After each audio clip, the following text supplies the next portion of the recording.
కు స్వాగతం. ముందుగా ముఖ్యాంశాలు. ఉత్సాహంగా జిల్లా స్థాయి స్విమ్మింగ్ పోటీలు, సత్తా చాటిన క్రీడాకారులు, విజేతలను రాష్ట్ర స్థాయి పోటీలకు ఎంపిక చేసినట్లు నిర్వాహకుల వెల్లడి.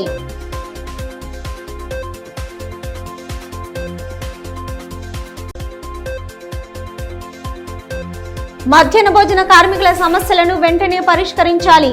పట్టణంలో సంఘం 4వ జిల్లా మహాసభల నిర్వహణ, కార్మికుల సంక్షేమంపై ప్రభుత్వం దృష్టి సారించాలని నేతల డిమాండ్.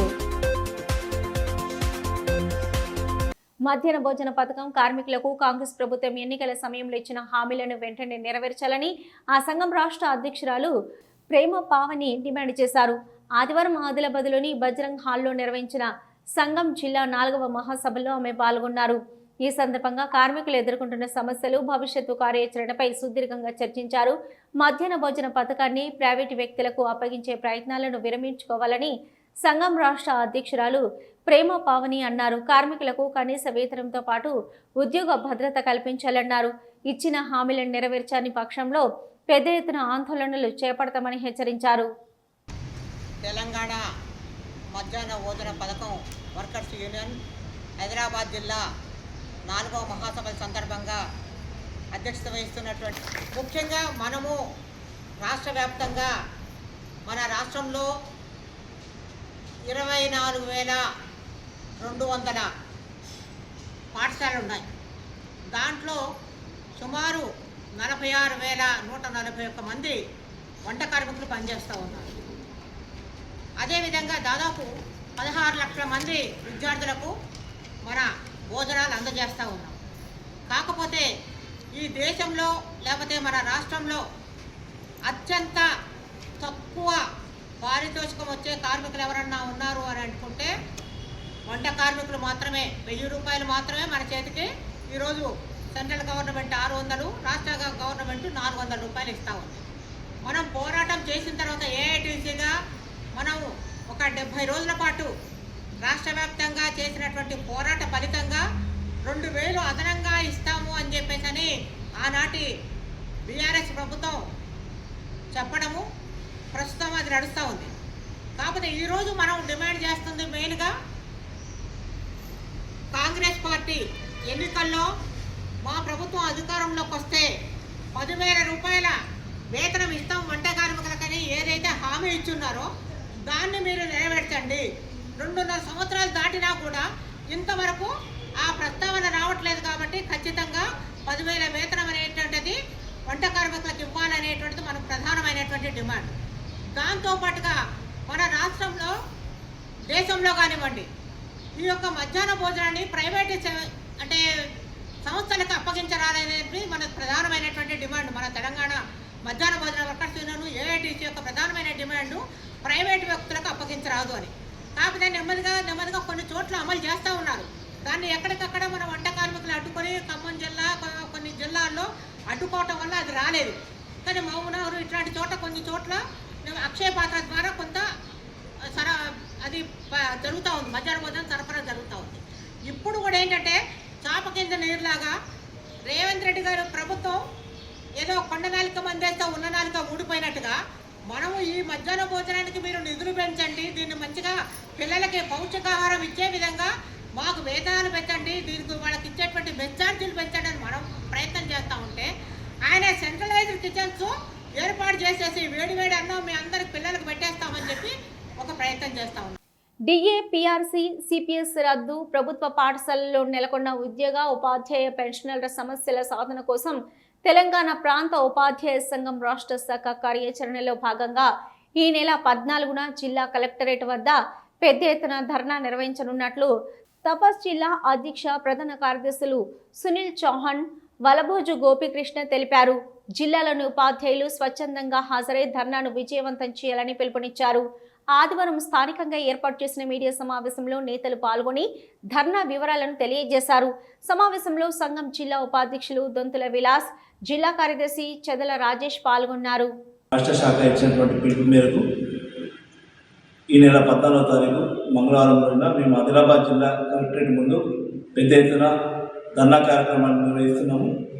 పెండింగ్లో ఉన్నటువంటి 6 డిఏలు ప్రకటించాలని 4 ఏళ్ళలో పెండింగ్లో ఉన్నటువంటి పిఆర్సీని ప్రకటించాలని మరియు గురుకుల కేజీబీవి మోడల్ స్కూల్ ఉపాధ్యాయులైనటువంటి సమస్యలు పరిష్కరించాలని కోరుకుంటూ రాష్ట్ర శాఖ ఇచ్చినటువంటి పిలుపు మేరకు గతంలో మండల స్థాయిలో తహసీల్దార్లకు ప్రాతినిధ్యం ఇవ్వడం జరిగింది. ఇప్పుడు జిల్లా స్థాయిలో పెద్ద ఎత్తున కలెక్టరేట్ ముందు ధర్నా నిర్వహిస్తున్నాం. ఈ కార్యక్రమానికి జిల్లాలో ఉన్నటువంటి ఉపాధ్యాయుని సోదరి వాళ్ళందరూ కూడా సంఘాలకు అతీతంగా కూడా పెద్ద ఎత్తున మా యొక్క ఉపాధ్యాయుల కోసం నిర్వహించినటువంటి ఈ ధర్నాని విజయవంతం చేయాల్సిందిగా తపస్ ఆదిలాబాద్ జిల్లా శాఖ పక్షాన జిల్లాలో ఉన్నటువంటి ఉపాధ్యాయులందరినీ విజ్ఞప్తి చేస్తున్నాం.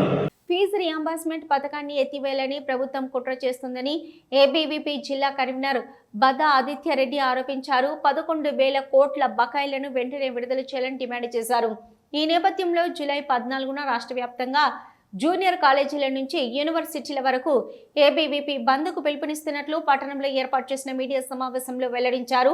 రాష్ట్రంలో సుమారు 20 లక్షల మంది విద్యార్థులు ఫీజు రియంబర్స్మెంట్ పై ఆధారపడి చదువుకుంటున్నారని, నిధుల విడుదలలో ఆలస్యం వల్ల వేలాది మంది విద్యార్థులు ఇబ్బందులు పడుతున్నారని తెలిపారు. ఎన్నికల ముందిచ్చిన హామీలను ప్రభుత్వం నిలబెట్టుకోవాలని, లేకపోతే విద్యార్థి ఉద్యమాలు తీవ్రతరం అవుతాయని హెచ్చరించారు. సమావేశంలో నేతలు ఆదిత్య, సాయి, శివ, అంకుష్ తదితరులు పాల్గొన్నారు. జిల్లా కలెక్టర్ రాజశేష సూచన మేరకు ఎస్ఐఆర్ సర్వేపై ఇండియన్ రెడ్ క్రాస్ సొసైటీ సభ్యులు ఆదిలాబాద్లోని పలు కాలనీల్లో ఓటర్లకు అవగాహన కల్పిస్తున్నారు. ఆదివారం పట్టణంలోని పలు కాలనీలలో సొసైటీ సభ్యులు ప్రమోద్ కుమార్ ఖత్రి ఆధ్వర్యంలో బిఎల్ఓలతో కలిసి ప్రజలకు ఎస్ఐఆర్ పై అవగాహన కల్పిస్తూ ఫారాలు పూరిస్తూ ప్రజలకు సహకరిస్తున్నారు. ఈ సందర్భంగా రెడ్ క్రాస్ సొసైటీ సభ్యులు ప్రమోద్ కుమార్ ఖత్రి మాట్లాడుతూ భారత ఎన్నికల సంఘం దేశవ్యాప్తంగా నిర్వహిస్తున్న ఎస్ఐఆర్లో ప్రతి ఒక్కరూ పాల్గొని తమ ఓటును నమోదు చేసుకోవాలని జిల్లా కలెక్టర్ సూచన మేరకు ఈ కార్యక్రమం చేపట్టామని అన్నారు. 2002 ఓటర్ జాబితా ఆధారంగా సర్వే జరుగుతుందని, అందుకు అనుగుణంగా ఓటర్లు తమ పేర్లను నమోదు చేసుకోవాలని కోరారు. ఈ కార్యక్రమంలో బిఎల్ఓలు జ్యోతి, సుజాత, విజయ, ఇండియన్ రెడ్ క్రాస్ సొసైటీ సభ్యులు కందుల రవీందర్, స్వామి, సునీల్ అగర్వాల్, సమానపల్లి నరసింహులు తదితరులు పాల్గొన్నారు.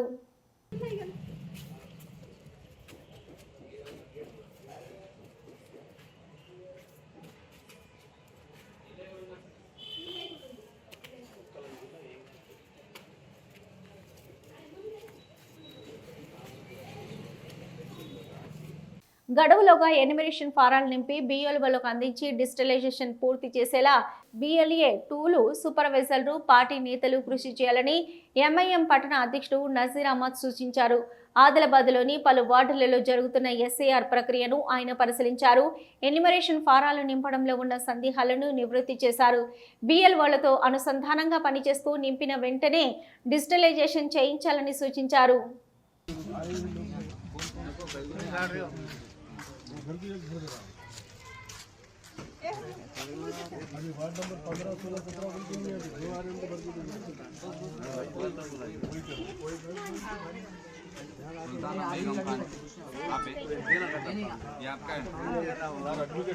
भरना पड़ता है, गाड़ी भरे तो नहीं जमता, कैंसिल हो जाते हो।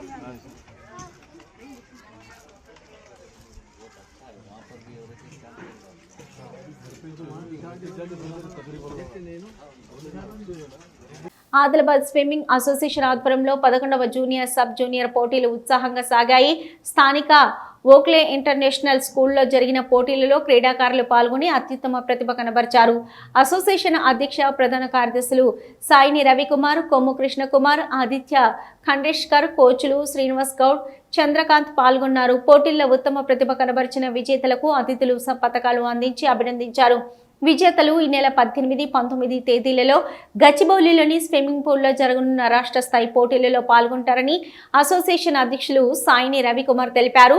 జిల్లాలో స్విమ్మింగ్ క్రీడాభివృద్ధికి కృషి చేస్తున్నట్లు పేర్కొన్నారు. విజేతలకు అభినందనలు తెలిపిన ఆయన భవిష్యత్తులో మరిన్ని విజయాలు సాధించి జిల్లా కీర్తిని ఇనుమడింపజేయాలని ఆకాంక్షించారు. కార్మికులందరూ తప్పనిసరిగా లేబర్ కార్డు కలిగి ఉండాలని లేబర్ ఆఫీసర్ రాజలింగు పేర్కొన్నారు. ఆదివారం ఆదిలాబాద్లోని మేస్త్రీ భవనంలో నిర్వహించిన Ekta welding owners and workers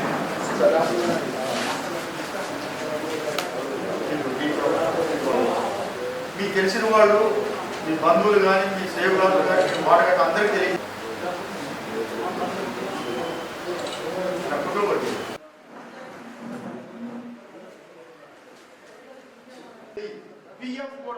EPF employment provident fund account కూడా ఓపెన్ చేసి అసోసియేషన్ సమావేశంలో ఆయన మాట్లాడారు. లేబర్ కార్డు ద్వారా కార్మిక శాఖ అందించే పథకాలు ప్రయోజనాలను వివరించారు. ఈ కార్యక్రమంలో అసోసియేషన్ అధ్యక్షుడు జాఫరుల్లా ఖాన్, బండారి పోషన్న తదితరులు పాల్గొన్నారు. లేబర్ కార్డు చాలా అవసరం. లేబర్ కార్డు వల్ల ఏం ప్రయోజనాలు ఉన్నాయంటే యాక్సిడెంటల్ డెత్ అయితే 10 lakhs రూపీస్ ఇస్తారు. ఎంత? 10 lakhs. అదే నేచురల్ డెత్ అయిపోతే 3 lakhs. అదే మీకు చేయి పనిచేసేటప్పుడు చేయి కాలు కళ్ళు ఏమన్నా పోతే ఆ పర్సెంటేజ్ బట్టి 5 లక్షల వరకు ఇస్తారు. అదేవిధంగా గొప్ప విషయం ఏమిటంటే మీ ఎవరైనా ఆడపిల్లలు ఉంటే కార్మికునికి రిజిస్టర్డ్ అయిన కార్మికునికి ఆడపిల్లలు ఉంటే 30,000 రూపాయలు, ఇద్దరు ఆడపిల్లల వరకు. ఆ పిల్లలు డెలివరీ అయితే కూడా 30 రూపాయలు ఇస్తుంది. అదేవిధంగా మీ అంగవైకల్యం జరిగితే కూడా మీరు హాస్పిటల్లో జరిగి డైలీ 300 చొప్పున కూడా మీకు మందుల ఖర్చు కట్టిస్తుంది. కాబట్టి జఫర్ చెప్పినట్టుగా ఈరోజు లేట్ అయినా లేటెస్ట్గానే సమావేశం అయినాము. దీనికి బండారు పోషణ గారు కూడా సహకరించారు. తన బిల్డింగ్ చేయటం మీటింగ్ లాగాలి అని చెప్పారు. ఇదే సందర్భంగా వెంకటేశ్వర్లు సార్ గారు నేను కూడా వస్తాను, మీతో పాలు పంచుకుంటాను. అసలు స్పిన్నింగ్ మిల్లో 200 పోస్టులు ఖాళీలు ఉన్నాయి. కాబట్టి ఎవరైనా మీ పిల్లలు కనుక ఎవరైనా ఉంటే మంచి ఆపర్చునిటీ, లోకల్లోనే పనిచేస్తాం కాబట్టి ప్రభుత్వం ఎవరైతే యువత ఉన్నారో అన్ఎంప్లాయిడ్ యువత వాళ్ళకి జాబ్ మేళా కండక్ట్ రేపు బుధవారం రోజున 17వ తారీఖు మంగళవారం రోజు 17వ తారీఖు 14వ తారీఖు రోజు ఎస్టీయూ భవన్లో వాళ్ళ సెలక్షన్ చేస్తారు. కాబట్టి మీ పిల్లలు ఎవరైనా ఉంటే మీరు అక్కడికి వెళ్ళేసి మీ పేరు నమోదు చేసుకొని ఈ అవకాశాన్ని సద్వినియోగపరచుకోవాల్సిందిగా మీ అందరికీ పేరున కోరుతున్నా. TP23 సొసైటీ పేరుతో వ్యాపారులకు శిక్షణ పేరుతో FSSAI సర్టిఫికేట్ ఇస్తామని వ్యాపారస్తులు మభ్యపెడుతున్నారని Adilabad chamber of commerce and trade association అధ్యక్షుడు దినేష్ మఠోలియా అన్నారు. శిక్షణ పేరుతో సొసైటీ సభ్యులు డబ్బులు వసూలు చేశారని, ఆ డబ్బులను ఎవరికి కట్టారని ప్రశ్నించారు. త్వరలో ఛాంబర్ ఆఫ్ కామర్స్ ఆధ్వర్యంలో వ్యాపారులకు ఉచిత శిక్షణ అందజేసి FSSAI సర్టిఫికేట్ అందజేస్తామని తెలిపారు. ఏమి మాట్లాడారంటే FSSAI సర్టిఫికేట్ తీసుకోవాలా, ఆన్కే మీ గుర్తున్నది ఇది fast tag certificate without payment చేసి జీరోలో వస్తాయి. ఇది వితౌట్ పేమెంట్ అది 2,000, 3,000, 2,500 తీసుకుంటే అది ఫేక్ సొసైటీ ద్వారా ఇది మొత్తం ఆయన ఇండైరెక్ట్లీ చెప్పింది జరిగింది. ఏం చెప్పిన అంటే FSSAI మనం గ్రూప్ అక్కడ పోవాలా, మీరు అన్ని ఆధార్ కార్డు మేము అదే గతంలో అదే చెప్తున్నాం ఇది ఫ్రీ ఉన్నాయి ఫాస్ట్ ట్యాగ్ సొసైటీ. మళ్ళా మీరు 2,000 తీసుకుంటున్నారు, మరి ఈ డబ్బులు ఎక్కడ పోతుంది? ఈ డబ్బులు సెంట్రల్ గవర్నమెంట్కు స్టేట్ గవర్నమెంట్కు ఎన్ని కట్టారు అది మీరు ప్రెస్ మీట్ ద్వారా ఎందుకు చూపెట్టాలి? అంటే మీ జేబులో పోతుంది ఈ డబ్బులు మొత్తం అని ఇండైరెక్ట్లీ మీరు ఈ సొసైటీ మన ఫాస్ట్ FSSAI ద్వారా ఒక సొసైటీ పేరు బిల్కుల్ రాలే. మీ ఎంత కళాకారు చేసి మాట్లాడారు అంటే నిన్న మా ప్రెస్ మీట్ మాకు అర్థమైంది. ఇంకా FSSAI ఫ్రీ డౌన్లోడ్ చేయొచ్చు మనం ఇలా.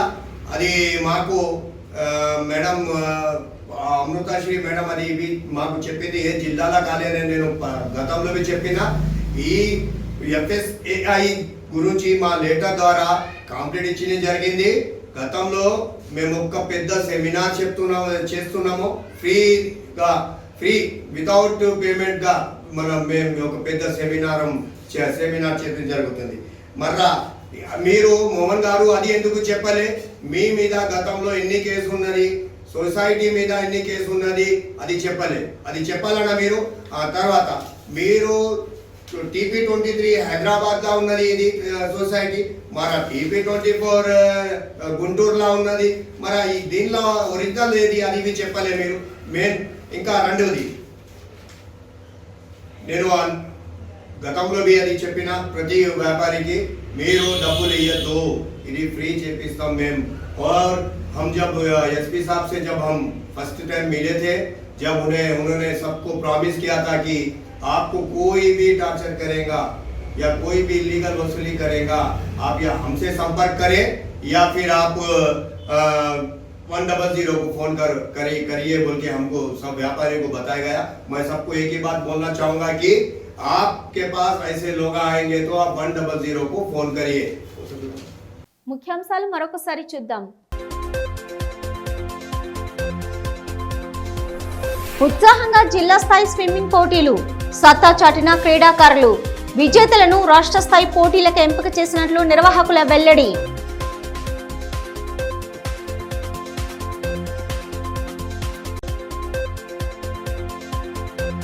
మధ్యాహ్న భోజన కార్మికుల సమస్యలను వెంటనే పరిష్కరించాలి. పట్టణంలో సంఘం 4వ జిల్లా మహాసభల నిర్వహణ, కార్మికుల సంక్షేమంపై ప్రభుత్వం దృష్టి సారించాలని నేతల డిమాండ్. ఇవి ఈనాటి వార్తలు. చూస్తూనే ఉండండి ఏడీబీ న్యూస్.